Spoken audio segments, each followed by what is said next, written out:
Hello, good evening. आप सभी लोगों का हमारी जीवा क्लासेस में स्वागत है। आज हम समास के अंतर्गत पढ़ेंगे बहुब्रीहि समास के बारे में। अभी तक हम लोगों ने 4 समास के बारे में अध्ययन कर लिया है। अव्ययीभाव समास, तत्पुरुष समास, कर्मधारय समास और इसके बाद द्विगु समास। आज हम पढ़ रहे हैं बहुब्रीहि समास और इसके बाद हम पढ़ेंगे द्वंद्व समास के बारे में। ठीक है, तो जैसा कि बहुब्रीहि समास के बारे में हमने डेफिनेशन लिखा है, जब किसी समास में दोनों पदों में से किसी की प्रधानता न हो, बल्कि वह किसी दोनों पद मिलकर के किसी तीसरे या किसी अन्य पद की ओर इशारा कर रहे हों, तो वहाँ पर बहुब्रीहि समास होता है। हमने क्या बताया, जब किसी समास में दोनों पदों में से अर्थात प्रथम पद और द्वितीय पद में से किसी की भी प्रधानता ना हो और वो दोनों पद मिल करके किसी तीसरे पद की ओर इशारा कर रहे हों या किसी तीसरे पद की विशेषता बता रहे हों, वहाँ पर बहुब्रीहि समास होता है। अब जैसे लिखोगे लंबोदर, एग्जाम्पल देखो, लंबोदर,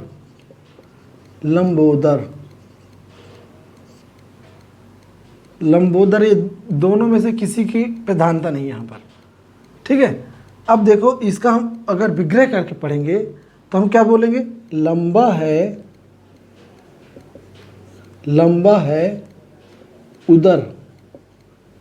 है उदर जिसका। दूसरा एग्जाम्पल देख लो, दशानन,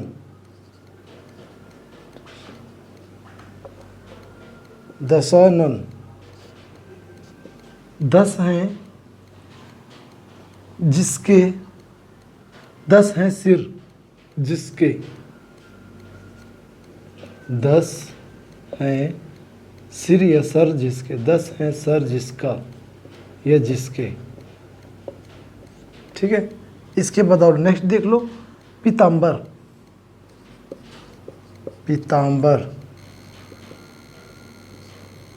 इसको अगर विग्रह करेंगे, इसको विग्रह करके पढ़ेंगे, पीला है अंबर जिसका। अगर हम इसका विग्रह करेंगे, पीला है अंबर जिसका। क्लियर है। और देख लो चतुर्भुज,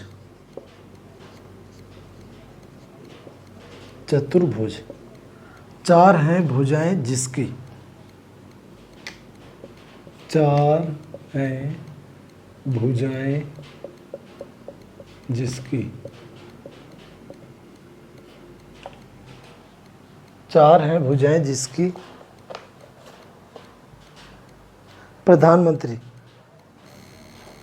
देखो प्रधानमंत्री,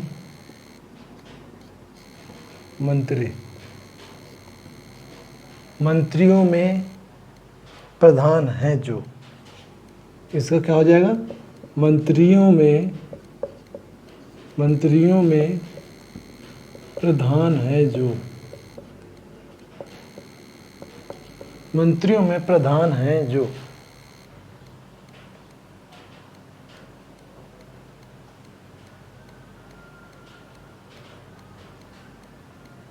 ठीक है, घनश्याम,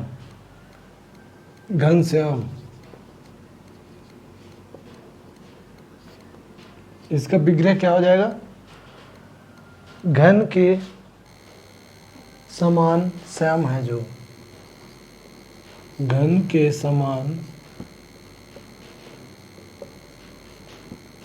श्याम है जो,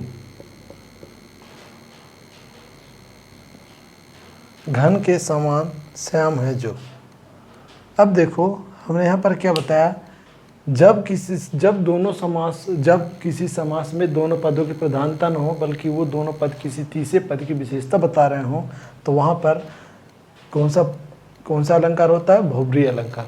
अब देखो लंबोदर, इसका हम विग्रह करेंगे तो क्या होगा, लंबा है उदर जिसका।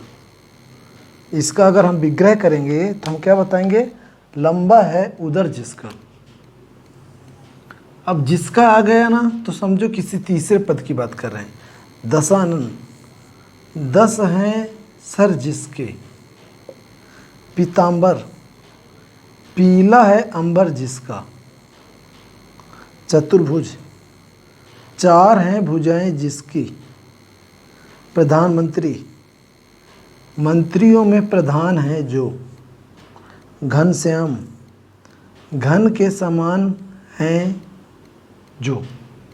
ठीक है, अब जो का आगे क्या है? लंबा है उदर जिसका, अर्थात किसकी बात हो रही है यहाँ पर?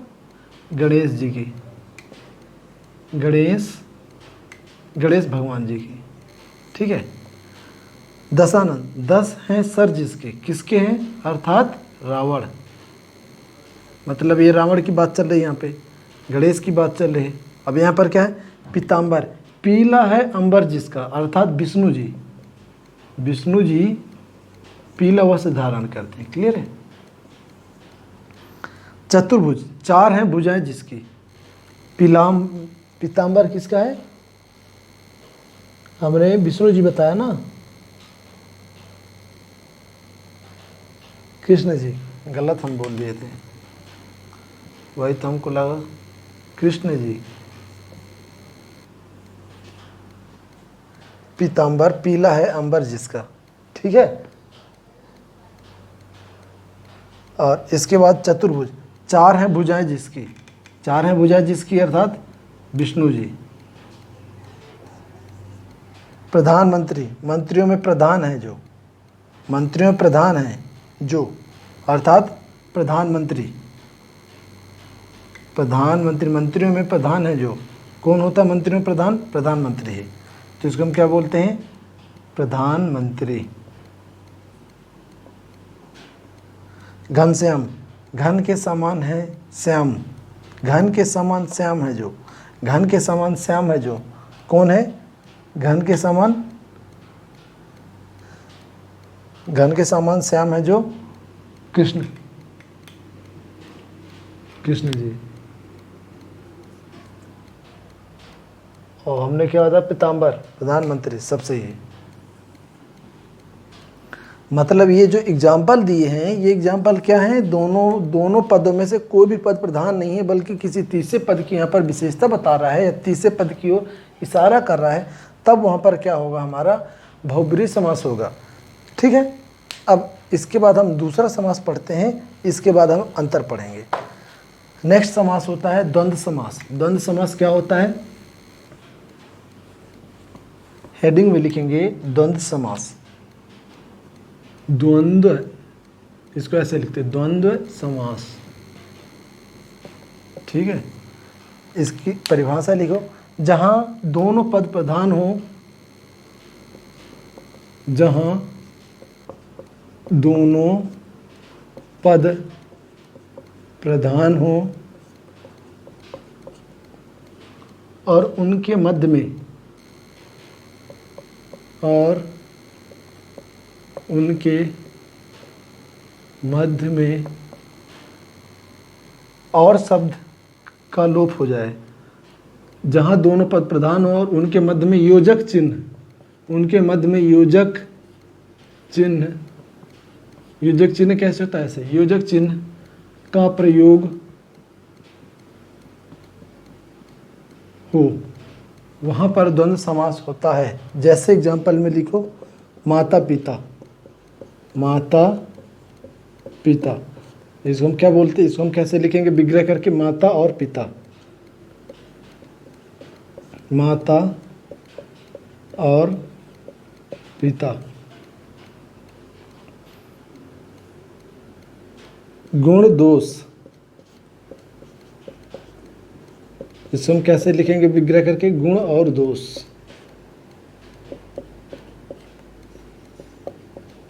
गुण और दोष। लाभ, प्रतिदिन, प्रति, राम लक्ष्मण, राम लक्ष्मण। इसको हम क्या बोलेंगे? राम और लक्ष्मण। राम और लक्ष्मण। सीताराम, सीताराम, इसको हम क्या लिखेंगे? सीता और राम, या राम सीता तो पढ़ते नहीं, सीता और राम। ठीक है, तो हमने क्या बताया, जहाँ दोनों पदों की प्रधानता हो वहाँ पर द्वंद्व समास होता है, जहाँ पर दोनों पद में कोई भी पद प्रधान न हो वहाँ पर कौन सा समास होता है? इसके पहले हमने बहुब्रीहि समास पढ़ाया, तो वही चीज़ हम बता रहे हैं। बहुब्रीहि समास में दोनों पद में से कोई भी पद प्रधान नहीं होता, जबकि यहाँ पर दोनों पद क्या होते? प्रधान होते हैं। क्लियर है? तो इस चीज़ को याद रखना। तो ये तो था हमारा द्वंद्व समास के बारे में। ठीक है, अब कुछ समस्याएं होती हैं वो हम थोड़ा देख लेते हैं। जैसे विग्रह करने पर समस्याएं आती, कर्मधारय और बहुब्रीहि समास में अंतर। कर्मधारय और बहुब्रीहि समास में अंतर लिखो।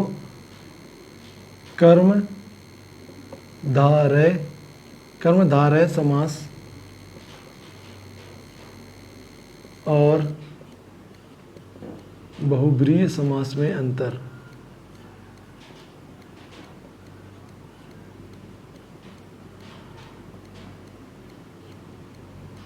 ठीक है, कर्मधारय समास और बहुब्रीहि समास में अंतर लिखो। देखो, जैसे नीलकंठ, एक एग्जांपल ले रहे हैं, नीलकंठ। इसका विग्रह करोगे तो दो टाइप से होगा। नीला है जो कंठ, नीला है जो कंठ, नीला है जो कंठ। और दूसरा क्या होगा? दूसरा इसका भी एग्जाम्पल क्या हो जाएगा? इसका विग्रह करेंगे, नील है कंठ जिसका। इसका दूसरा विग्रह करेंगे हम नीलकंठ का अगर हम दूसरी तरह से विग्रह करेंगे तो क्या हो जाएगा?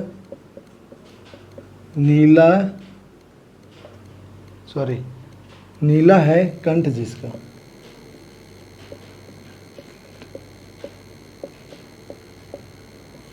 अब देखो यहाँ पर क्या है, यहाँ पर विग्रह करने पर क्या हो रहा है? नीला है कंठ जो, नीला है जो कंठ, नीला है जो कंठ बता रहा है। और यहाँ पर क्या है? नीला है कंठ जिसका। अब बताओ, हमने एग्जाम्पल में बताया था जब प्रैक्टिस कर रहे थे कि है जो या के समान जहाँ पर आए तो वहाँ पर कौन सा समास होता है? हमने बताया था ना अभी थोड़ी देर पहले ही कि जहाँ पर है जो आता है या के समान आता है जो और के समान, विग्रह पर हमने बताया था जहाँ पर है जो और के समान आए तो वहाँ पर समझना कौन सा समास है? कर्मधारय समास। तो यहाँ पर कौन सा समास होगा? कर्मधारय समास। ठीक है, अब देखो, नीला है कंठ जिसका। बहुब्रीहि समास में क्या होता है कि दोनों पद प्रधान होते मगर तीसरे पद की बात करते हैं। नीला है कंठ जिसका, अर्थात नीला कंठ किसका होता है? नीला है कंठ जिसका अर्थात शंकर जी। तो ये तीसरे पद की ओर बात कर रहे हैं, तीसरे पद की बात कर रहे हैं, तो यहाँ पर क्या हो जाएगा? बहुब्रीहि समास। कौन सा हो जाएगा? बहुब्रीहि समास। क्लियर हुआ? हमने बताया था कर्मधारय समास में हमने बताया था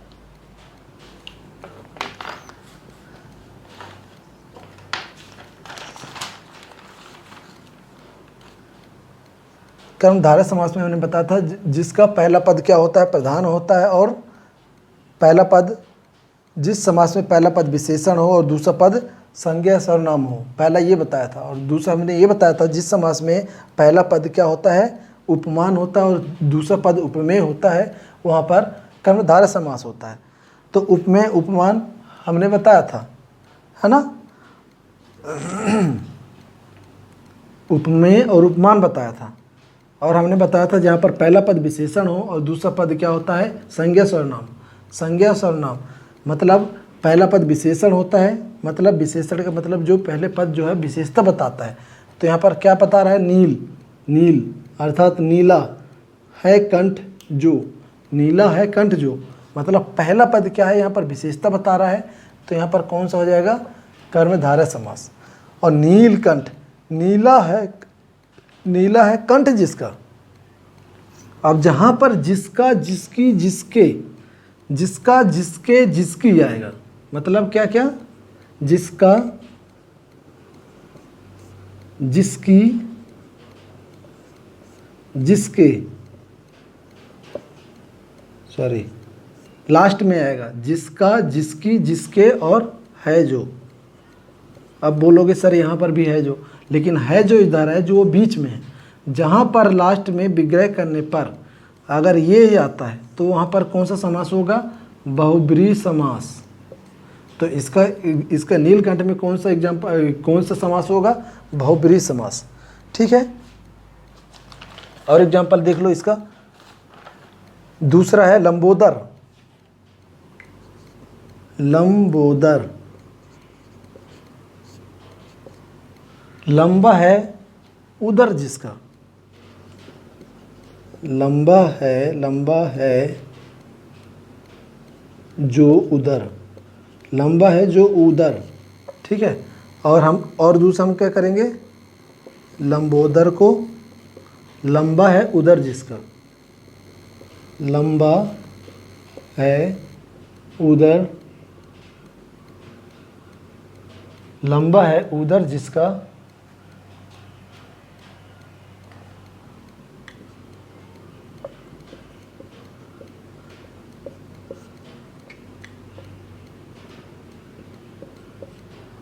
अब अभी हमने बताया कि है जो अगर बीच में आता है, अगर बीच में आता है जो, तो किसका होता है, कर्मधारय का। और अगर जो है जो लास्ट में आता है, अगर है जो लास्ट में आता है तो किसका होगा, बहुब्रीहि का। तो ये कर्मधारय का हुआ। अब ये देखो है जो आया है ना इसमें, तो किसका होगा, ये कर्मधारय का। और लंबा है उदर जिसका, ये जिसका आया है ना, ये देखो, तो किसका हो जाएगा, ये बहुब्रीहि समास का उदाहरण हो जाएगा। क्लियर हुआ। अब देखो अंतर, ऐसे ही एग्जाम्पल अगर एग्जाम में आएगा तो यही अंतर आएगा। क्लियर है, अगर विग्रह करके देगा तो ऐसे ही करके देगा, अब फिर दोनों एग्जाम्पल में ऑप्शन में दे देगा। अगर विग्रह करके नहीं देता और बोलता लंबोदर में कौन सा समास होगा, तो या तो बहुब्रीहि समास दिया होगा या तो फिर कर्मधारय समास दिया होगा। ये दोनों ऑप्शन में एक साथ में नहीं आएंगे। क्लियर है, आप इस चीज़ से निष्फिक्र रहें कि दोनों एक साथ में आ जाएगा तो हम कौन सा लगाएंगे। दोनों तो एग्जाम में दे ही नहीं सकता एग्जामिनर, इतना बेवकूफ़ नहीं है कि वो दोनों एक साथ में ऑप्शन में डाल दे। अगर दोनों एक साथ में ऑप्शन में डालता तभी डाल सकता है जब इनका विग्रह करके दिया होगा कि लंबा है उदर जिसका। अब बोलेगा कर्मधारय है या बहुब्रीहि है या तत्पुरुष है या अव्ययी है या द्वंद्व है, जो कुछ भी है, ऐसे ऑप्शन में तब डाल के देगा। वरना अगर विग्रह नहीं करता, केवल समास दे देता है, तो ये दोनों जो बहुब्रीहि और कर्मधारय मैंने बताया उनमें से केवल एक ही ऑप्शन में आएगा। क्लियर है। अब देख लो द्विगु समास और बहुब्रीहि समास में अंतर। नेक्स्ट देख लो द्विगु समास, द्विगु समास और बहुब्रीहि समास।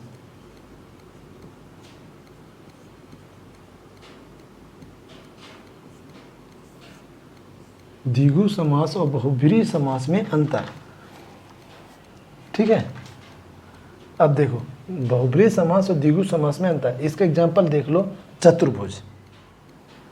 इसका पहला एग्जाम्पल देखो, चतुर्भुज, चार भुजाओं का समूह, चार भुजाओं का समूह। इसका नेक्स्ट चतुर्भुज का दूसरा विग्रह कैसे हो जाएगा, चार हैं भुजाएं जिसकी, चार हैं भुजाएं जिसकी। तो अब बताओ, बहुब्रीहि समास में हमने बताया था, बहुब्रीहि समास में हमने बताया था जिसका, जिस समास का पहला पद क्या हो, संख्यावाचक हो और उससे हमको समूह का बोध होता हो, तो वहाँ पर क्या हो जाएगा, द्विगु समास होगा। ठीक है, लेकिन यहाँ पर क्या दे रहा, 4 है भुजा, चतुर्भुज। चतुर्भुज तो यहाँ भी लिखा है, चतुर्भुज यहाँ भी लिखा है, तो इन दोनों में कैसे पता चलेगा कौन सा समास होगा। तो जहाँ पर आ जाएगा 4 भुजाओं का समूह, जहाँ पर विग्रह करने पर ऐसा आए तो वहाँ पर कौन सा समास होगा, द्विगु समास। और 4 है भुजाएं जिसकी है, मैंने बताया जहाँ पर लास्ट में जिसकी, जिसका, जिसके आता तो वहाँ पर क्या होता है, बहुब्रीहि समास। तो यहाँ पर क्या हो जाएगा, बहुब्रीहि समास। क्लियर है। इसके बाद एक और एग्जाम्पल में देख लो, पंचवटी। पंचवटी, इसका विग्रह क्या होगा, 5, पंचवटी का 5 वटों का समाहार है, 5 वटों का समूह, 5 वटों का समूह। दूसरा क्या हो जाएगा, पंचवटी में इसका विग्रह क्या हो जाएगा, दूसरा विग्रह हो जाएगा 5 वटों से घिरा एक निश्चित स्थल।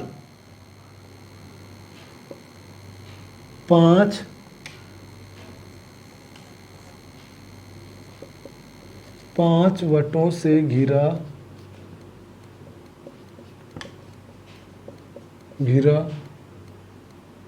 एक निश्चित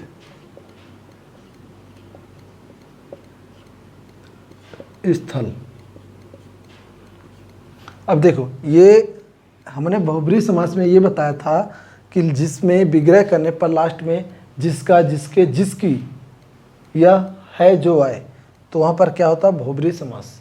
लेकिन हमने ये भी बताया था बहुब्रीहि समास में जिसका, जिसमें, जिस समास में पहला और अंतिम पद, पहला और दूसरा पद प्रधान न होकर के किसी तीसरे की विशेषता बता रहे हों, वहाँ पर क्या होता है, वहाँ पर हमारा क्या होता है, बहुब्रीहि समास होता है। और यहाँ पर देखो, 5 वटों से घिरा एक निश्चित स्थल, अर्थात दंडकारण्य पठार, उस पठार के बारे में ये बता रहा है। लेकिन यहाँ तो नहीं बोला पंचवटी में दंडकारण्य पठार, मगर विग्रह करने पर हमको क्या निकल रहा है, 5 वटों से घिरा एक निश्चित स्थल। अगर लिखेंगे अर्थात तब समझ में आ जाएगा अर्थात में क्या। तो यहाँ पर क्या हो जाएगा, बहुब्रीहि समास हो जाएगा, और 5 वटों का समूह यहाँ पे क्या हो जाएगा, द्विगु समास।